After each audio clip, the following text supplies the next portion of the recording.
Napoléon a dit le contraire. Jamais je ne vous donnerai rien. Jamais je ne vous salverai rien. Jamais vous n'occuperez pas chez moi. Et là, on en est encore. La honte, votre honte, la France, la honte de Sarkozy, la honte de Hollande, la honte de la Franc-Afrique. Vous allez la gérer toute seule. À l'Afrique, vous allez dire quoi? Regardez le COP 21. Les Africains qui ont pu payer, ils ont pu payer. Regardez Sassou. Il est venu gérer votre 60 milliards afin que le COP 21 ait lieu. Et là, il a oublié que Sassou, il devait plus se représenter. Que la constitution ne devait plus être tripartitée. Oh la France voleuse! Oh la France menteuse! Oh la France géante! La France de vol! La France de trianderie! Ils sont en train de courir partout. La France! Le Seigneur a fait le continent. Il a fait les pays. Et notre continent, l'Afrique, elle vous domine. Sans nous, vous n'êtes rien. Et voilà parce que vous nous prouvez au quotidien. Vous nous le prouvez. Mais le nom d'abord à ce pays.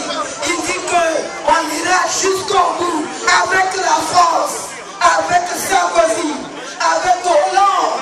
Nous allons aller jusqu'au bout. Et vous allez voir cette honte-là, vous allez la gérer. Le jour où vous déciderez de libérer cette Afrique que vous occupez, cette Afrique à qui vous n'avez même pas donné d'indépendance. Vous nous avez menti. Bande de Gaulle. Oh, de Gaulle, j'ai honte. Meurs encore dans ta tombe. Voilà. De Gaulle n'a qu'à mourir. Oui. Dans sa tombe. Oui. C'est bien qu'on l'a enterré dans 2 églises. Parce qu'il n'était pas propre. Il était un voleur. Il nous a mal donné en 1945. Quand il a donné des indépendances à l'Afrique. C'est faux. Nous sommes chez nous. On est chez nous ici. C'est nous qui avons tout fait. Vous nous rigolez. Vous continuez à nous voler. Vous continuez à nous tuer. Et vous n'avez pas honte. Regarde, vous laissez quand même les personnes. Regarde comment vous êtes là. J'ai honte. J'ai honte de la France. Mais c'est pas étonnant qu'ils nous traitent comme ça, parce que le code noir existe toujours, et que nous, les afro-descendants, on est encore traités comme des affranchis, on est gérés par le code noir. Mais on va mettre le code blanc aussi. Nous, les Africains, on mettra le code blanc. Où est-ce qu'on dira, tout blanc qui pillera l'Afrique sera pendu. Le code noir. Hein? Code noir pour nous, mais on fera code blanc. Vous volez en Afrique, on va vous prendre. Vous violez nos femmes, on va vous prendre. Vous couchez avec nos enfants, on va vous prendre. Ça sera comme ça maintenant. Oui. Ils ont même pris 5000 Français militaires. Mais ils ont amené 5000 femmes. Oui, nous on va faire aussi le code blanc. Ils violent nos femmes, on va les pendre. Ils violent nos enfants, on va les pendre.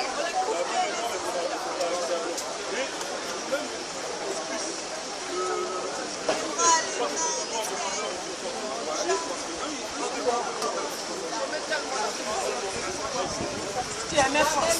Moi, j'ai jamais aimé. Maman, on n'entend pas. Pendant 10 ans, le ministère de l'Intérieur a des latons. On s'est couché dans une cantine. Il y avait toutes les femmes. Heureusement maintenant que pendant la Seconde Guerre mondiale, c'est pas tellement, je ne connais pas très bien cet événement-là, mais je sais qu'il est passé des sages chauds. Et c'était un lieu maudit, et c'est là que le ministère de l'Intérieur a trouvé les moyens de s'installer. Là pendant 10 ans. Mais parce que tu veux le mur de Berlin, il faut le casser là, appeler l'URSS, je sais pas quoi. Non, mais ils n'ont pas cassé les... On peut pas passer. Mais ça, c'est le mur de Berlin. Mais ouais, on peut plus passer là. Il faut intervenir l'autre là. Hitler les a éduqués. Ça, c'est l'éducation d'Hitler. Oui, bah... Ce sont la police ce sont les petits-fils d'Hitler. Parce qu'il faut le travail d'Hitler. En plus, ils sont en droit de dire non, puisqu'on a une autorisation. Ils font n'importe quoi. Donc la police maintenant décide pour le procureur de la République, pour le préfet, pour le président Hollande le corrompu. Ah, Hollande, j'ai honte de toi. Ah non, Hollande. En 2017, Marie Le Pen. Marie Le Pen. Comme ça, tous les Arabes chez vous, même les Arabes qui sont dans la police, rentrez chez vous. Les Noirs qui sont dans la police, rentrez chez vous. Très chers camarades, sœurs et frères. Très chers camarades, sœurs et frères. Lorsqu'on vous avait dit qu'il fallait se mobiliser contre l'armée française, c'était pour vous dire et vous démontrer que cette armée est en train de jouer et de faire dans l'arbitraire. Cette armée est en train de décider contre nos aspirations et contre nos volontés. Vous le savez même.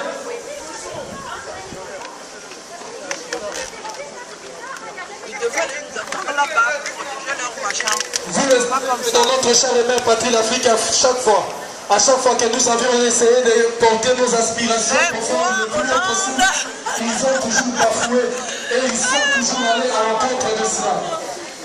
Ils ont voulu jouer à l'arbitraire pendant qu'on était là. La détermination qui était notre a fait que l'aventurier qui était au sommet a changé sa décision. Ils ont été obligés de reculer. Cette démonstration, c'est pour vous dire qu'à chaque fois qu'on sera déterminé, quel que soit le nombre, qu'à chaque fois qu'on sera déterminé, unis, digne et courageux, on pourra reculer, faire reculer cette armée meurtrière, coloniale et impérialiste. Alors nous sommes arrivés ici, ils ont fait la même chose. Moi, je n'ai pas l'habitude de me courber devant des lois qui sont injustes. Je n'ai pas l'habitude de renoncer devant l'arbitraire. Vous avez vu que je suis allé là. Et si je suis sorti, c'est pour vous dire que vous, comme moi, vous avez le droit d'y aller vers là. Alors, quitte à tout un chacun de vous maintenant de prendre la responsabilité qui est sienne. Ou vous acceptez, par dignité qu'elle nôtre, ou pour ne pas aller là où ils veulent nous amener, on rentre à la maison, non pas démobiliser, mais nous rentrons pour aller dans une stratégie encore plus efficace, comme vous le savez, de les surprendre de temps en temps. Comme vous le savez, nous sommes capables de prendre possession de ces bâtiments quand on les décide. Vous avez vu l'exemple de ce qu'on a fait quand on a décidé. Donc on est ici, moi je vous dis, je ne donne ni l'ordre de reculer. Mais par contre, je vous donne l'ordre, si je peux me le permettre, d'être dans vos droits et d'aller là où il le faut. Alors ça sera maintenant à tout un chacun d'entre nous de voir sa responsabilité et de comprendre si réellement nous devons refaire ce que nous avions fait là-bas ou si réellement digne de nous-mêmes. Parce qu'ils ont voulu jouer à l'arbitraire, nous les avons fait reculer jusqu'ici et nous repartons pour changer nos stratégies. Repartons, ça y est, sauf. Ils vont nous taper. Ça sert à rien. Ça sert à rien. On ne rentre pas dans le jeu. On n'est pas beaucoup. Ça sert à rien. On va aller au combat avec eux.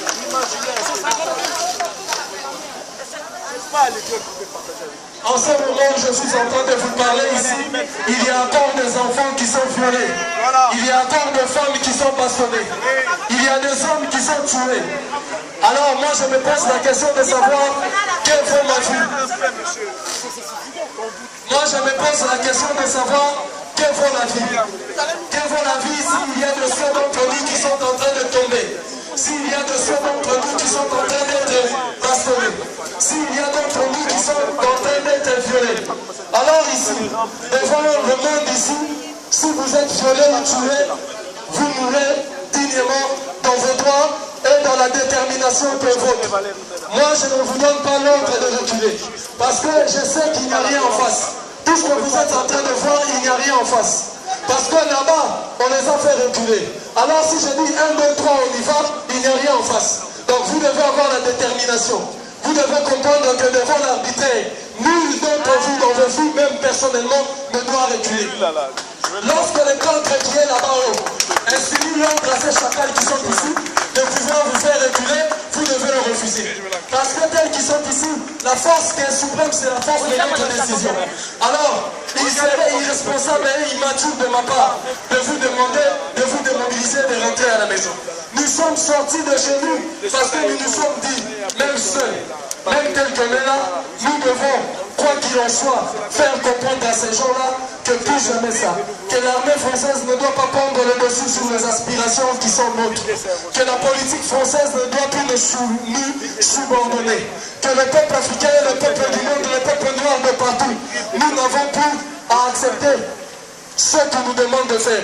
Parce que ce qu'ils sont en train de faire là, regardez notre camarade Maladjo, il est passé. S'il est passé, parce que nous aussi, nous pouvons passer. De toutes les façons, il n'y a rien en face, c'est maïs. De toutes les façons, vous voyez ça? C'est rien. C'est juste un peu vous dire, vous impressionner. Vous comprenez? Vous voyez ces gaz-là, pareil. Donc, vous comprenez leur lâcheté, au nom de leur lâcheté, ils vont gazer. Parce qu'ils n'ont même plus la force. Regardez comment ils sont là, mais ils n'ont pas la force de nous contenir. Nous avons réussi phénoménalement, contre les militaires, de leur repousser jusqu'ici. Parce que si nous avons écouté les cancres qui est là-bas au-dessous, on allait s'arrêter là-bas. Mais du fait que la dignité qui est nôtre nous a obligés de venir jusqu'ici. Est-ce que devons nous rentrer? Non! Est-ce que devons nous rentrer? Non! Nous devons nous lever comme Malcolm X.